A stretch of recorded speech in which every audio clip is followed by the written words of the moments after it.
Welcome to week 1 of the Georgia High School football training. Got a lot of rust to kick off from the off season, and we got some new mechanics we're looking at with the introduction of 7-man. So hopefully in the coming weeks we'll knock some of this rust off and adjust to 7-man.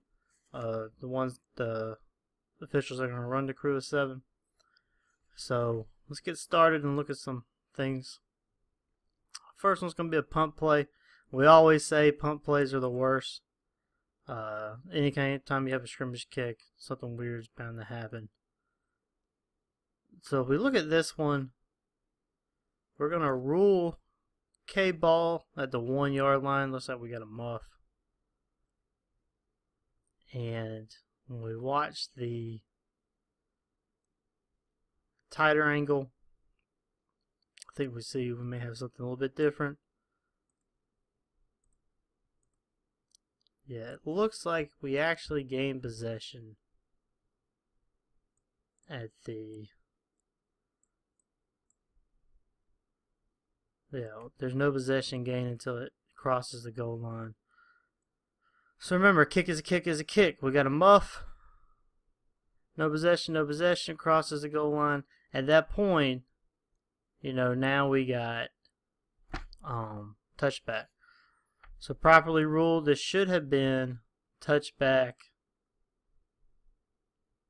by R. We get the ball back to R, the 20. This is pretty much a game changer because you go from R's ball to 20 to now K's ball to 1. And I believe K scored the very next play. So you go from R ball to 7 points by K. So not good. Not a good start to the season. I think that wound up being a 2-point ball game.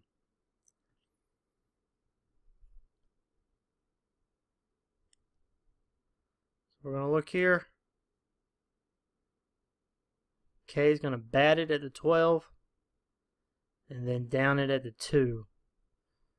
So remember, we got a new rule in regards to live ball fouls and scrimmage kicks and free kicks. Essentially adding an option. So now the 3 options, you can have re-kick from the 15 yards from previous spot.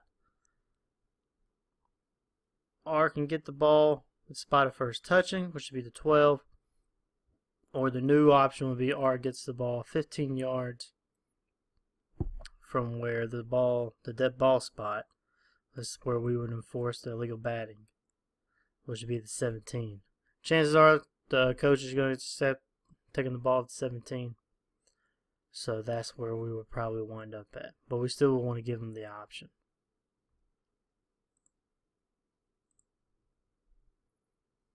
We'll watch this gunner right here, number 2. It's going to be forced out of bounds, and then he comes back in pretty much immediately. So this would not be illegal participation. He would still be a legal participant as he was forced out and then came back in the first chance he had. And we would consider that a force out.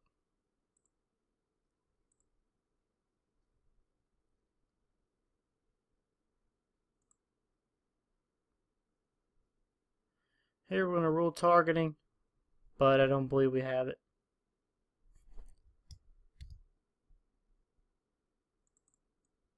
As you can see, that's going to be a legal hit. He gets some shoulder to shoulder. So we would not rule targeting on that one. This is another one we rule targeting, but I believe that we wouldn't have it. Right here.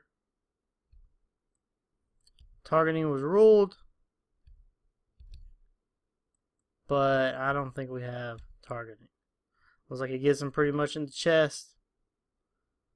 You don't have a legal blindside block either, as the finish sees it coming, and that's not a forceful contact. Remember, targeting, we gotta have helmet to helmet. You can have a legal helmet contact if you think he lowers his head and makes contact in his chest area, but we're going to have the question here, do we have a fumble or do we have an incomplete pass? We initially ruled incomplete, then we came back and ruled a fumble. Remember, we want, anytime there's doubt, we want no cheap turnovers. So if there's any doubt, we're going to go with incomplete pass. Now, if we slow down, it looks like we may have got this right. Looks like he makes contact while the quarterback kind of has his arm in the back motion. So, looks like we got it right. But if we're not sure and there's any doubt and there's question, we need to go with an incomplete pass, because we don't want any cheap turnovers.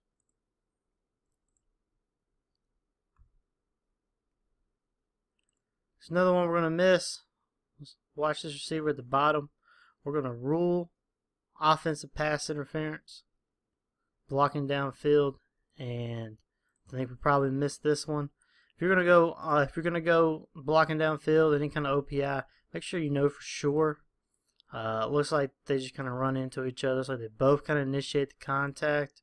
Does not look like offense initiates the contact here, so we would probably go. That probably should not be ruled offensive pass interference. A couple blindside blocks. You see it coming right there. That's pretty much textbook. Defender doesn't see it coming. There's no open hands. And that's a forceful hit. Then we had 3 flags on this play, so it pretty much cements it. Textbook blindside block. This one's not so textbook. This one's a little more 50-50.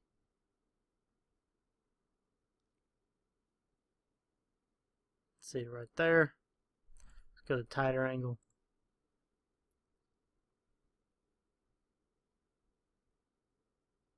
So we at least got 2 criteria. We got defender doesn't see the blocker approaching. There's no open hands. Question now is this a forceful hit? Generally a forceful hit, we like to see the defender go to the ground. Not saying anytime he goes to the ground that means it's a forceful hit. And that's also not saying just because he doesn't go to the ground doesn't mean it's not a forceful hit. If you have like a whiplash or anything like that, you would still have a forceful hit. But this one, it's 50-50 on the forceful hit part. Now, it does kind of look like you could have illegal helmet contact. Looks like he's kind of coming in, really leading with that helmet. But you would have to judge then, was the force of the initial contact with the crown of the helmet.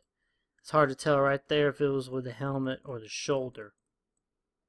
But that would be up to the official to decide. Now, this was a crew of 7, so this has got to be the back judge's call. And when we watch the end zone view, remember, back judges at this point, once the receiver catches the ball and starts to move upfield, we now take our eyes off him and we look at the blockers and surrounding him.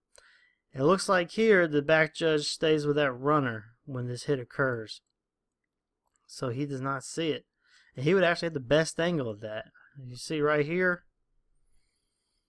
if we, if he were watching the blocker, that's a perfect angle to see whether there was illegal helmet contact or if really kind of judge the force of the contact. But instead, what you see, if you follow his eyes, he's looking at the runner, so he's missing this. So, not good, not what we want to see. Remember, back judges in a crew of 7, you really want to stick with, you really want to move off that runner once he starts running upfield. Here we're going to miss a block in the back. A couple of things on this. Mechanically, field judges, we want to stay on the goal line here. I know we want to get that angle, that kind of 9x5, but the goal line changes that. We don't want to ever get deeper than the goal line, because if there's a play at the goal line, we want to be there. So he's about a yard from the goal line. If he bobbles it or drops it in the end zone or something, if he muffs it, we won't be on the goal line to see that. And we're also going to miss a block in the back right here. Kind of see it coming. That would probably be the wings call. He's got the best angle of that. You can't rely on the side judge to see it because he's all the way over here looking through a lot of bodies. Field judge is also looking through a lot of bodies to see it. So we'd probably have the line judge pick that up.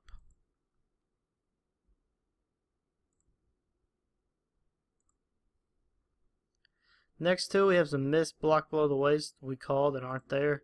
First one's going to be right here, this tackle. You can see him go down. He pretty much goes down immediately at the snap.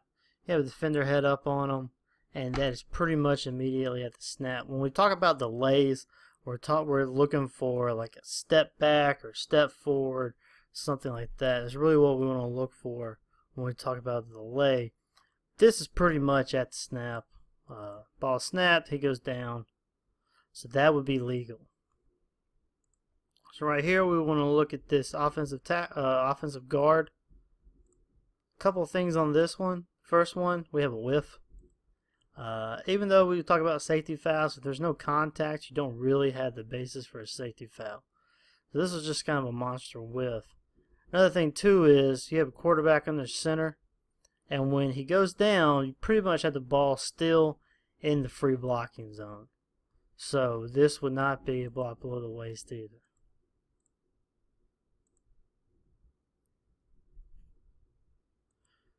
We want to watch this center and tackle for pretty much textbook chop block that we get.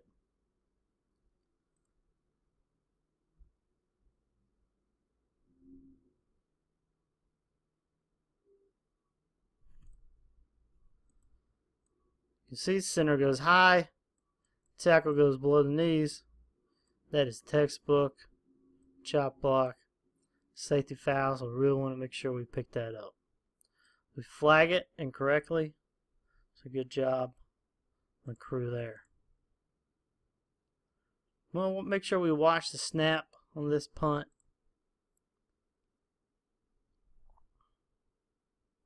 This is illegal. If that ball is held on the center's tail for any amount of time, then that is an illegal snap. It's got to be a direct exchange, an immediate exchange. We do not have that here. So if we see this, we need to call it. This is going to be tough to call. It's probably got to be your referee. Use the wings looking through a lot of bodies. Umpire can't tell how long it's hanging up there. Referee, you know, maybe hard for you to see it too, so you kind of just want to get it at an angle where you can see that. Because I don't think anyone other than the referee can really make that based on everyone's position. Back to crew 7. We have an inline play. The good news on this one is we have back judge to help. So back judge and field judge will be working together on this one. We do rule a touchdown. Let's see what we got. So we have two hands, possession, foot down. Do we maintain control throughout the catch? Yes, we do. So that would be correct in ruling touchdown. This is primarily the back judge's call right there, so he's right there on the end line. So that would mostly be all him. I'm going to watch this holding on the perimeter. We call it for holding, and I think it's there. Let's look at the feet. Right here, the feet are good. The feet are between the defender and the ball. Now the feet are beat, and at that point it becomes what he does. As we can see from the end zone view, it's pretty clear as the feet are beat. He's got a hold of him. Defender's trying to get away, and he can't because the blocker's got a hold of him. So we correctly call that. Good job. Primarily the field judge's key, but I think they both threw on that one. So good job there. Here we're going to see another block below the waist. This one's going to be on the lead blocker. The second guy through right there. We flag it. If the referee flags it, good call. Yeah, those lead blockers, they cannot block below the waist like that. Again, doesn't get much more textbook than that. Last one, we're going to look at a late hit on a quarterback sliding. And when we look at the slow-mo and the replay, it looks a little bit like a helmet to helmet. But the primarily here is once he slides, once he's giving himself up right there, everyone needs to lay off. This guy continues to come in, and that's where the flag comes in. Where they got to protect any player when they get themselves up. He is a defenseless player at that point. That's it for this week. Good luck on week 2, and we'll see you here again next week.